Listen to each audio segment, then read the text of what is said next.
This is a lecture from Open Tuition. To benefit from the lecture, you should download the free lecture notes from opentuition.com. We saw in the previous chapter, chapter 3, in Porter's Five Forces, how the central element there was competition or rivalry. And understanding the nature of your competitors and how they are kind of ranked compared to you, maybe by consumers, is very, very important to devising a suitable and successful strategy. So most of this chapter deals with the subject of competitor analysis. It then ends up by looking at two models, the Boss Consulting Group Matrix and the Product Lifecycle model, which helps us understand maybe a little bit about where our products are and perhaps in relation to competing products in some cases, and maybe what we should be doing with them, again with the aim of maximizing our success. So competitor analysis, it's, as it says here, the CIMA definition, it's the identification and quantification of the relative strengths and weaknesses compared with competitors or potential competitors, in other words potential new entrants, which could be of significance in the development of a successful competitive strategy.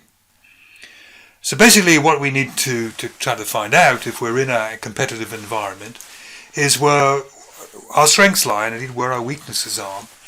Under the kind of SWOT analysis, one of the things we'll be thinking of doing is making use of our strengths and perhaps fixing up some of our weaknesses so we're not as vulnerable there. We also want to know where the competitors' strategies might be. Are they going to attack maybe a particular sector in which we're going to be strong? Maybe competitors are thinking of opening abroad, and maybe we should be thinking of that as well. Not only maybe is it defending ourselves against competitor strategies, but there maybe we should also be thinking about, in some cases, copying competitors' strategies as well.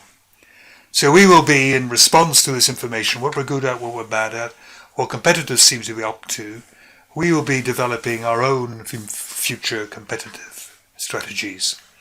For example, if we discover that a competitor was thinking of withdrawing from a particular market, then this may give us an opportunity to go into that market relatively unhindered.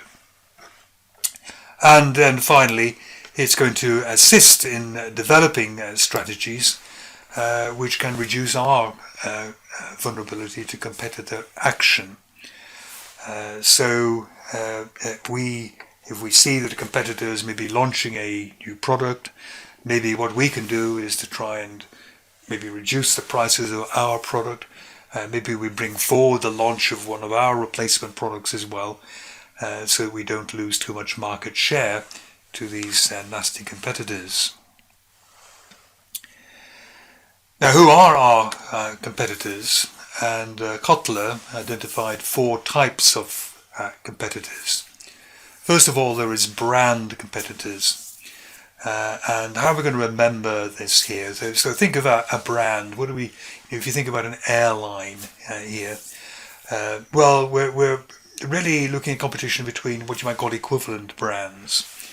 So we will be saying that competitors, on the brand competitors, offering similar products to the same customers with the same size and structure really, would be something like British Airways, KLM, Lufthansa, maybe American Airlines.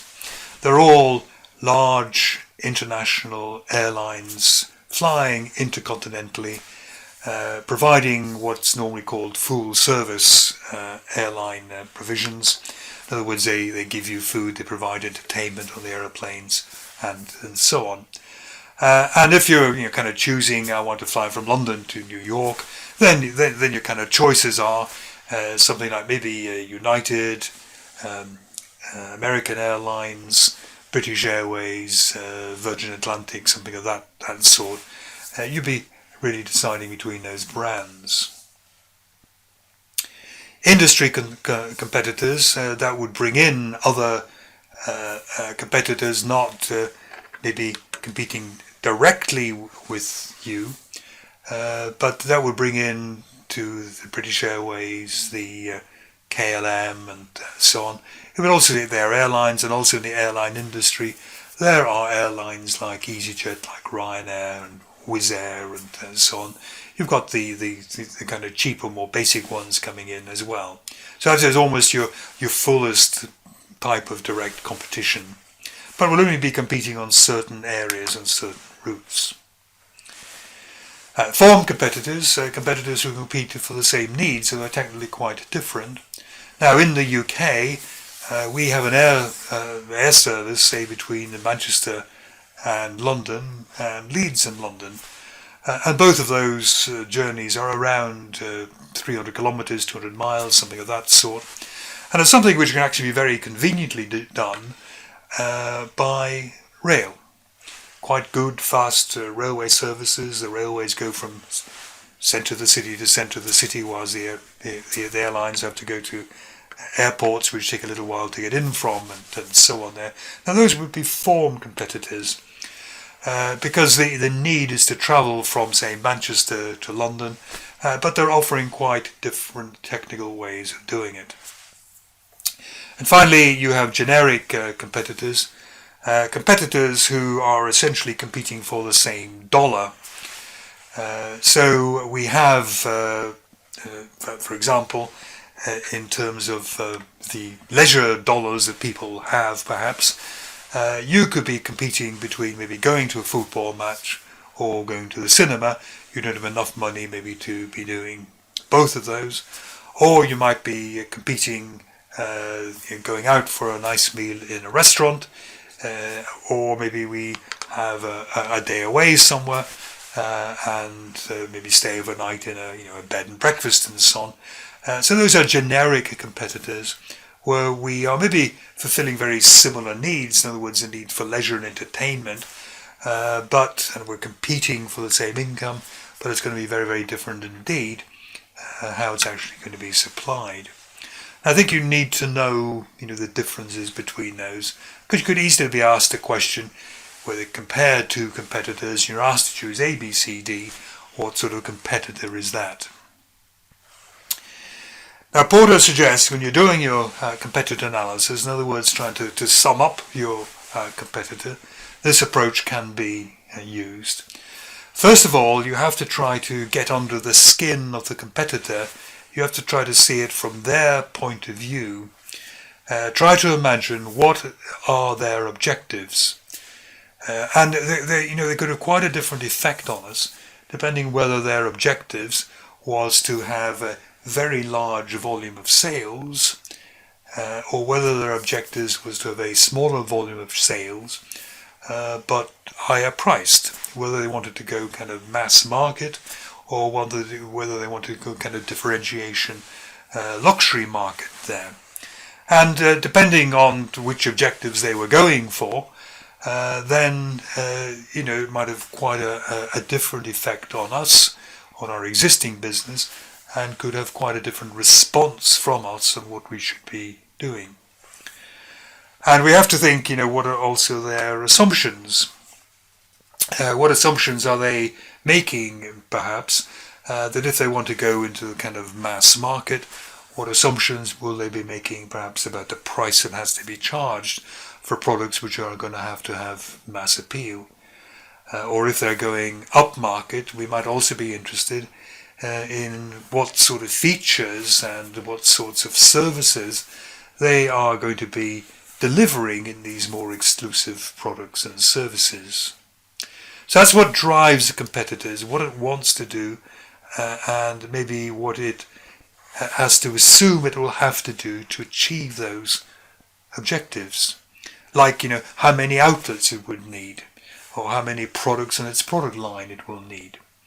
So this gives us maybe a little bit of insight into what makes the competitor tick. And then we have to almost go outside a little bit and say, this is what the competitor wants to do, but maybe what can it actually do?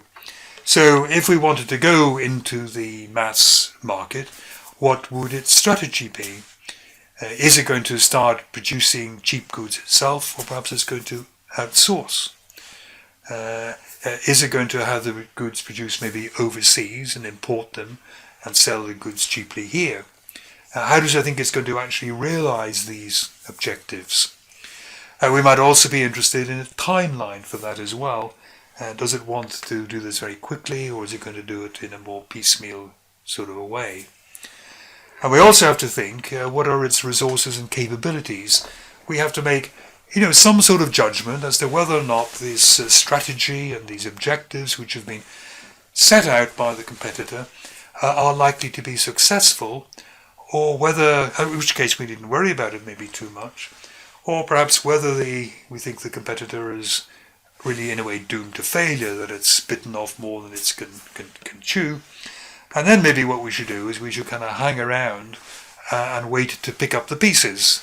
When the competitor has spent a lot of money unsuccessfully trying to get into a new market, it's exhausted its resources a little bit, then this may give us an opportunity to kind of come into the breach and pick up the customers who have been sorely disappointed by this failed strategy.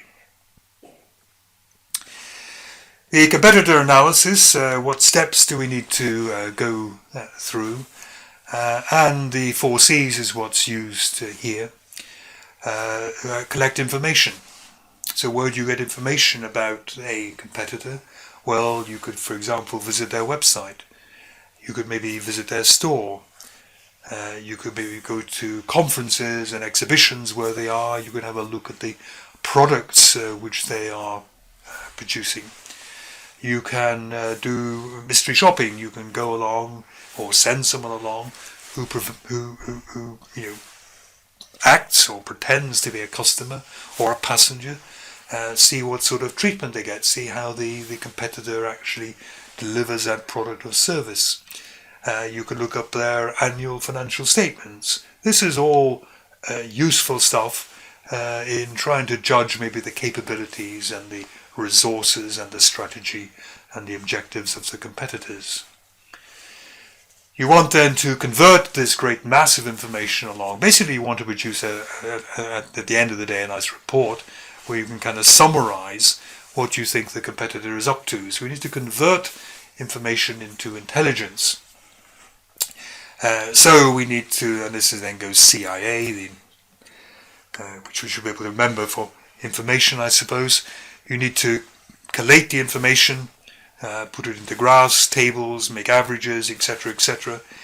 You want to integrate various elements of information. So you might have seen something in their annual financial statement, something said by the chairman about wanting to expand in a certain way. And then you can maybe see in your town, yes, they have bought another outlet, another shop and so on.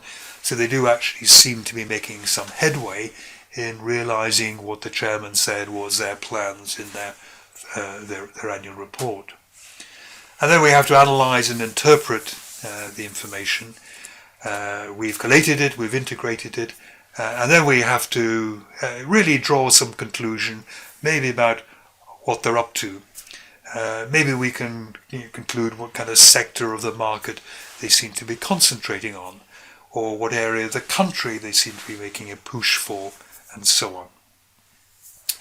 We need to communicate this information to relevant people in our organization, marketing people, maybe research and development people, if we think we have to develop a competing product or service, the board and so on. They have to be made aware and be live to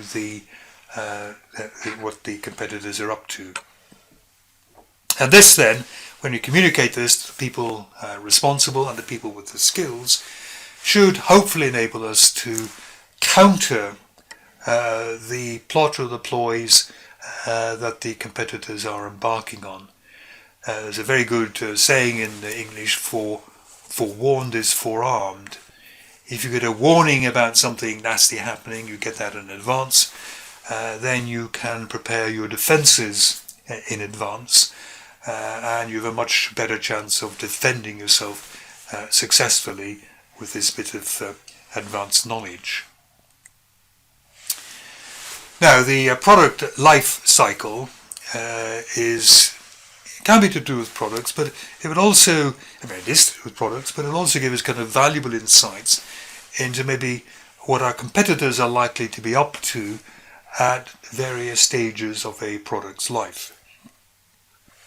Now, there's a lot of kind of potential criticism of this model, which we'll come on to later, but let's just kind of accept it at the moment.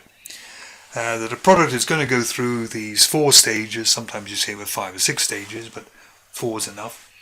You introduce the product, then it goes through a process of kind of sales growth. It catches on, and then you have settles down. Everyone who wants the product's bought one. You kind of want replacement products. The market isn't growing very strongly. And then at some point, most products have had their day and the market begins to decline for them.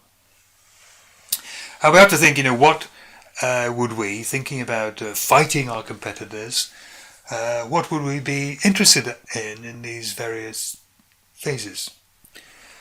And the first phase here, the introductory phase, what are we going to be interested in?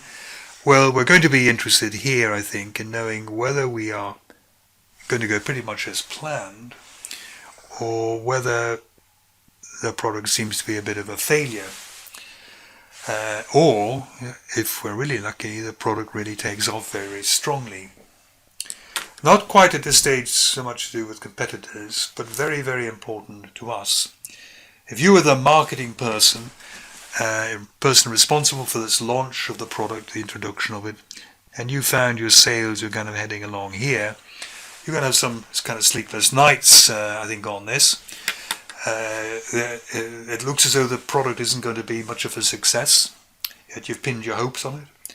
You've got lots of income in the budget, which doesn't seem to be coming through. You have to take some pretty strong action to try to rescue the product, because if it stays at this low, disappointing sales too long, it gets kind of tainted with failure, and it's very hard to rescue it. If you're up here, the product is taking off beyond all expectations. Your problem there is that you may not be able to supply enough of the product, and you're going to be having irritated customers who really want it but can't get it. And one of the dangers that there is there is that these customers abandon you and they go somewhere else, and maybe they'll be very slow coming back. So what you'd be interested in doing up here is, very quickly trying to ramp up production to try to get more production possible here, or maybe you would subcontract. Anything of that sort would be reasonable, so that maybe demand is going to meet the the supply is going to eventually kind of meet demand up there. So what happens then when we get into this growth phase here? And when you're in the growth phase here, pretty much it looks as though the product is going to be a success. And this is when many of your competitors sit up and take notice. Many competitors have a deliberate policy of never being first in the market. They say this is far too risky. We will wait till somebody gets into the market, launches a successful product, and then we'll essentially copy it. We'll say me too.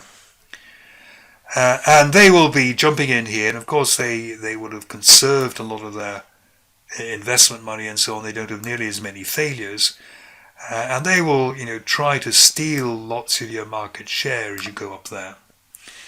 What you want to do, you'd really hate it, wouldn't you, if you were first in the market, made all the running when times were hard to get it launched and breaking into the market, and then some of these late competitors came along and kind of jumped in front of you.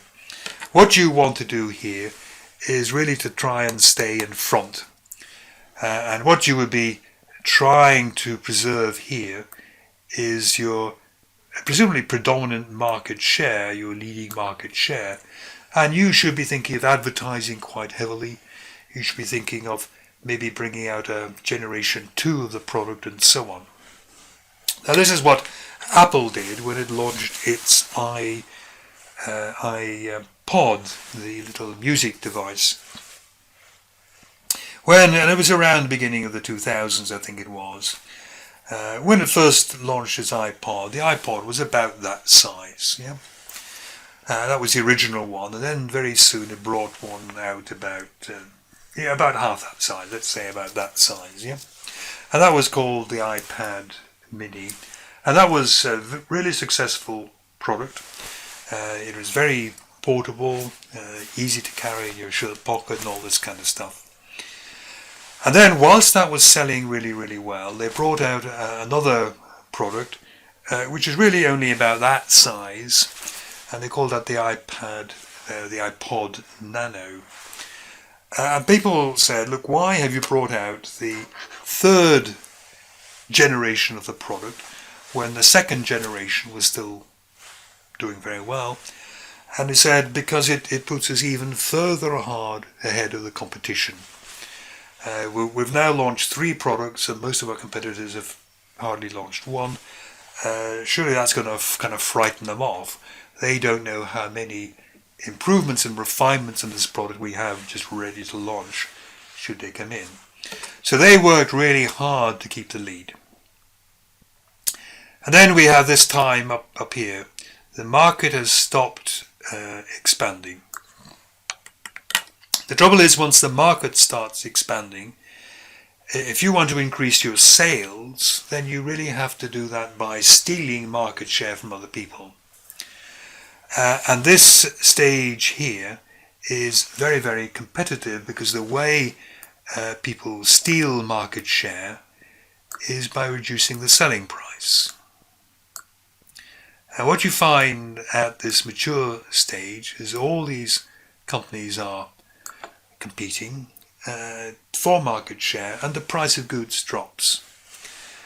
And if the price of goods drops, if you're going to make a decent profit, then the cost of the goods must drop as well.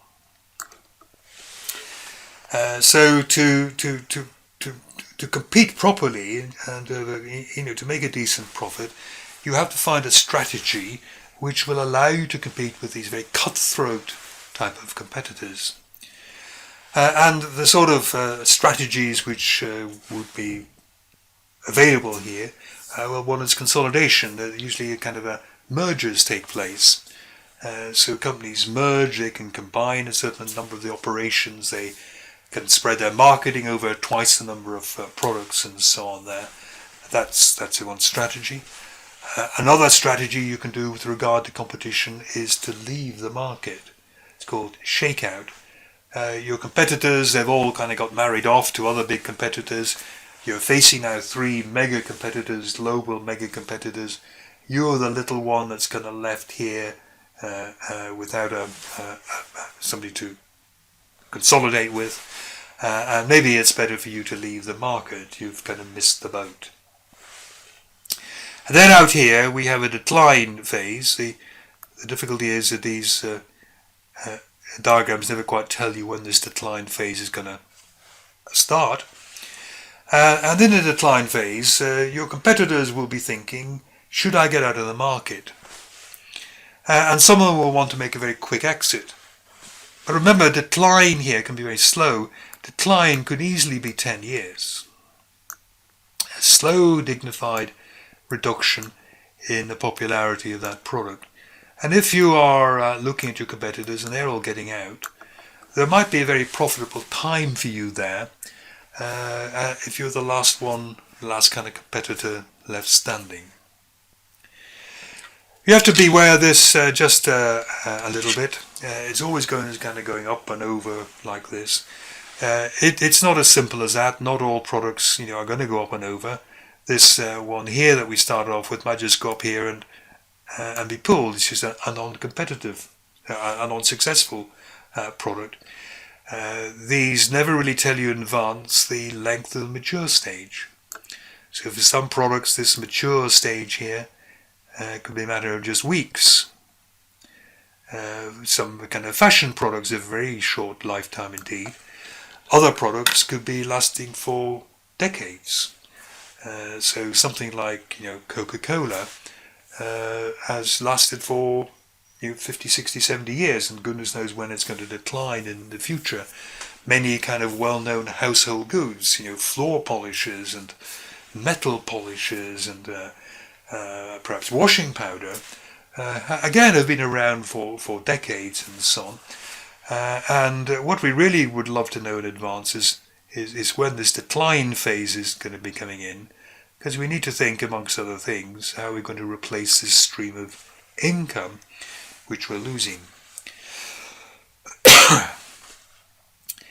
The final model we look at here is the portfolio analysis called Boston Consulting Group Matrix, or BCG Matrix.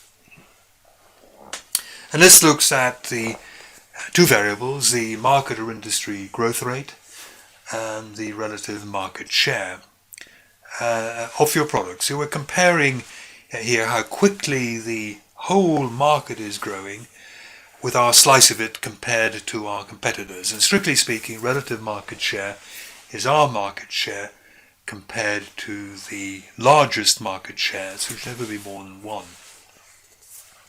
And it tells us certain things about what we should think about doing with our products, and inevitably, therefore, maybe how we should fight, I suppose, or deal with some of the competition.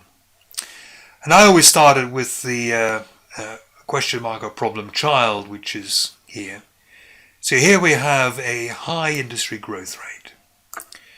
Now what you can tell from a high industry growth rate is many competitors will be eager to get in there, because a high industry growth rate implies that we are in the early years of a product. We go back here, this is where we have the high growth rate in here. The sales are increasing very kind of steeply around there, and it implies there's going to be quite a big future on that product. So everybody wants to be in on the act, because these are the products of tomorrow. And that, however, we have a relatively small market share. We're a small player in this market here.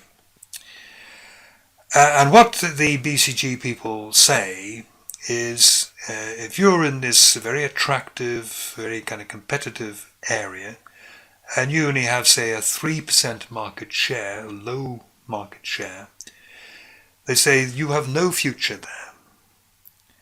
They say that your competitors, an analysis of them would show that they are so strong, they can just kind of click their fingers, they can advertise a little bit more, they can drop their prices for 3 months, they can bring out a new product.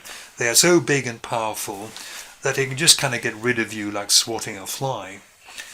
And therefore, if there's no permanent future for you there, what should you do? And they say either you should just get out of it and say I can't compete, I'll never be able to compete, or what you should try and do is to move that way and become a big player. So you will fight the other suppliers for a bigger market share. This is going to be cash negative, because to get your bigger market share, you're going to have to promote your product extensively, maybe have to bring out new editions of the product. Maybe the way you get market shares by investing the margin, by reducing your selling price, and so on. Once you get up to this star product, remember a star is never as good as it sounds here. A star product is roughly cash zero. Because although now you have a big market share, indeed you have the biggest market share, properly speaking, you're the top of the tree, so to speak, top of the greasy pole, all these other competitors are kind of snapping at your heels. They want to be up there, and you're the person with the biggest market share, so they're trying to steal your market share. And competitor analysis would show if they're trying to steal market share, then what you have to do is to defend your market share, hold on to it. And the way you do that is still by advertising very extensively.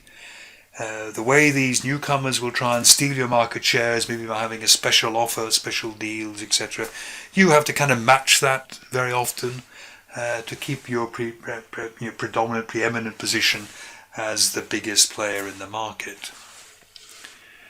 Once you go up here to the cash cow, as you might think, this is obviously going to be a very kind of positive cash flow, cash cow. And why is that? Well, the idea is your competitors, we now move to a low industry growth rate. They kind of say, well, no competitor is going to be very interested in pursuing a product or a market segment with a low growth rate. It's kind of had its day, it's at the mature stage, and the next thing is going to happen is it's going to decline. And the kind of assumption is that they have all their eyes on this area here, the products of the future, if you like, and they're going to leave you to your own devices here a little bit. You have high volumes, therefore should be profitable, but also you've a lot of experience in making this product, so that should help your profitability.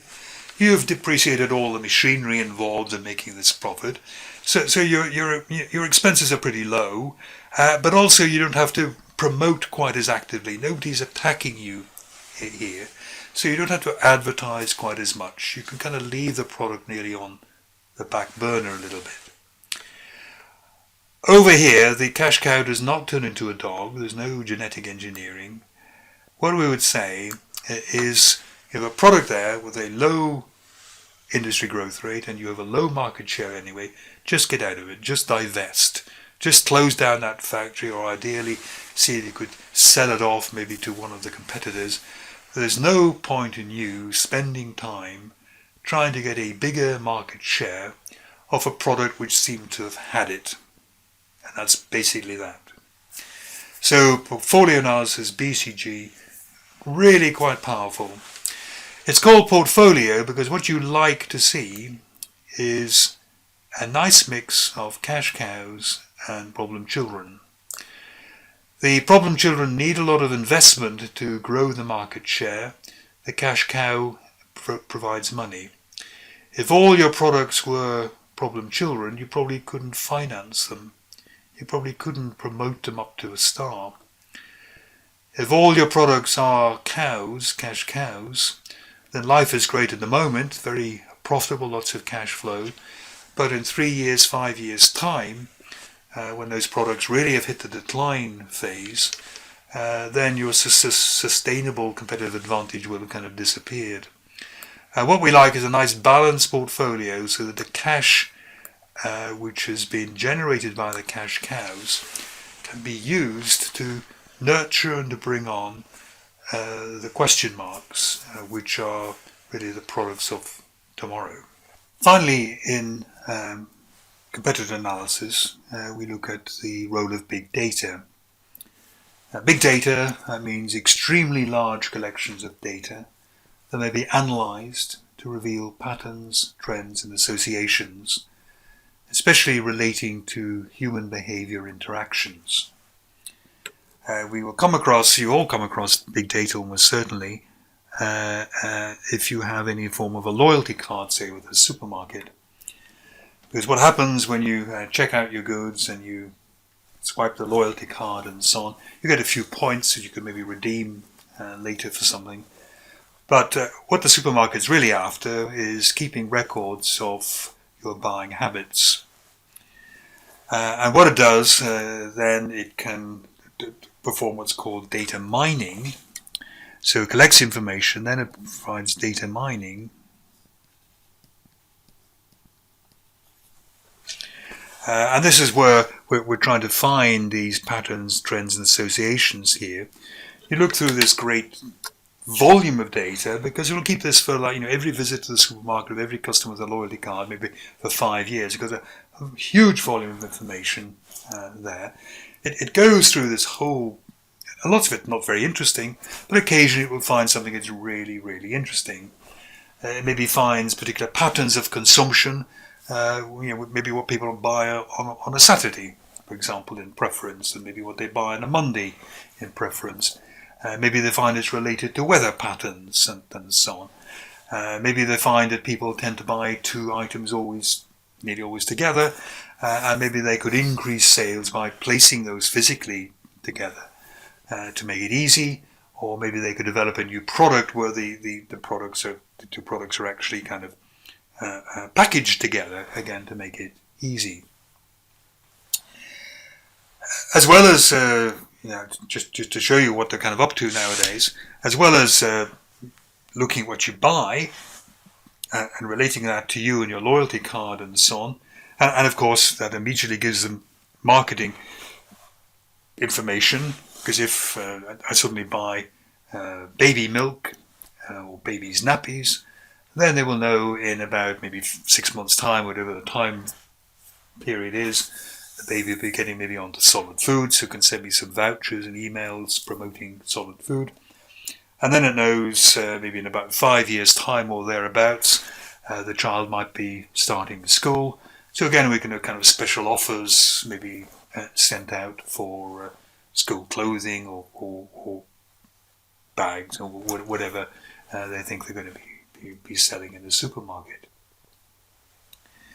Now that's if you like the obvious thing that they hold, but now what supermarkets can do is they can track you as you move around the supermarket, because if you go into your mobile phone, even if you're not phoning anyone, it's always giving out a signal to the base stations saying where you are, so you can receive calls. They can track you going around the supermarket, and they know how long you spend looking at fresh vegetables, or how long you spend looking at bread and so on.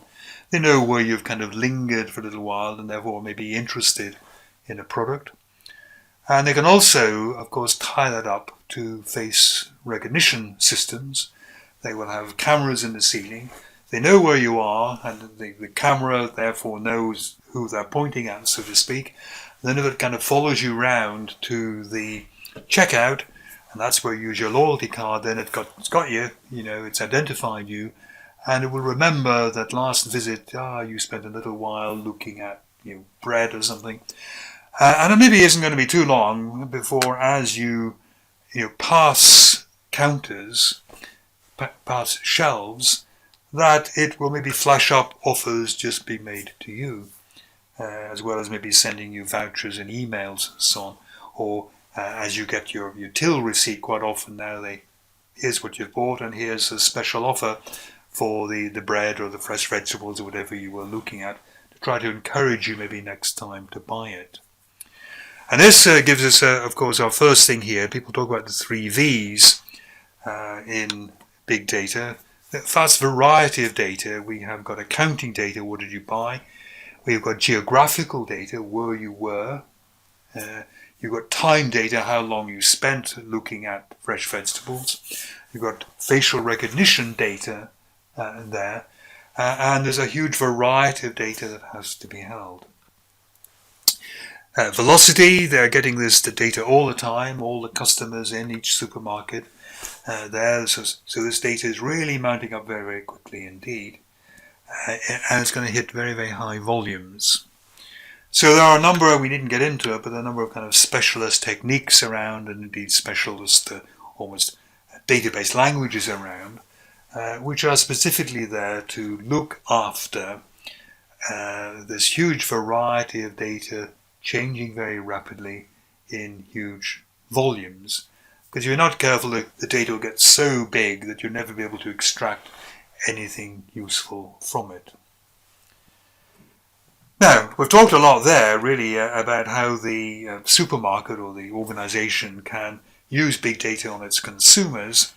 How can we maybe use big data or access to big data in competitor analysis? Well, just a couple of examples.